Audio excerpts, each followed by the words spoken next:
Hello everyone, যাকে নিয়ে আপনারা গত 2 দিন ধরে অনেক ভিডিও বানাচ্ছেন, অনেক কন্টেন্ট ক্রিয়েট করতেছেন, অনেক ট্রোল করতেছেন, বিভিন্ন পেজে বিভিন্ন ভিডিও বানাচ্ছেন। আসলে আমি ওই দিন পরীক্ষা দিয়ে বের হওয়ার পরে সি প্লাস চ্যানেল থেকে আমার ইন্টারভিউ নেওয়া হয়। তো আমাকে জিজ্ঞেস করা হয়েছিল যে আমার পরীক্ষা কেমন হয়েছে। তো আমি বললাম যে হ্যাঁ আলহামদুলিল্লাহ পরীক্ষা ভালো হয়েছে। তো আমাকে বলতেছিল যে আপু চাটগাঁইয়া ভাষায় বলেন, যেহেতু এটা আমাদের চট্টগ্রামের পেজ, সি প্লাস পেজ।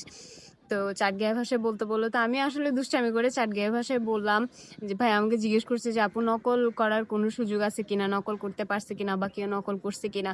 তো এই জন্যই বললাম, যারা বুঝেন নাই আর কি তাদের জন্য বলি, যে এই জন্যই বললাম যে আসলে এই পাশে একটা ক্যামেরা, সামনে একটা ক্যামেরা, পিছনে একটা ক্যামেরা, নকল করার আসলে কোনো সুযোগ নেই।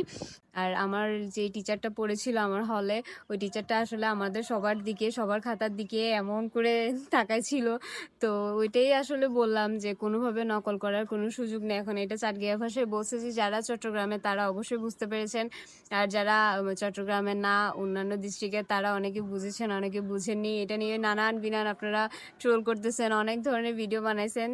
কেউ কেউ কোরিয়ার ভাষা বলতেছেন, রাশিয়ার ভাষা বলতেছেন, তারপর জাপানের ভাষা বলতেছেন। আসলে ওগুলা কোনো বাইরের কান্ট্রির কোনো ভাষাই না, এটা আমাদের চট্টগ্রামেরই ভাষা। আমাদের ভাষাটা আসলে একটু এরকমই। যারা বুঝতে পেরেছেন তারা তো বুঝতে পেরেছেন। আশা করি আপনাদের সবার কাছে ভালো লেগেছে। Thank you so much.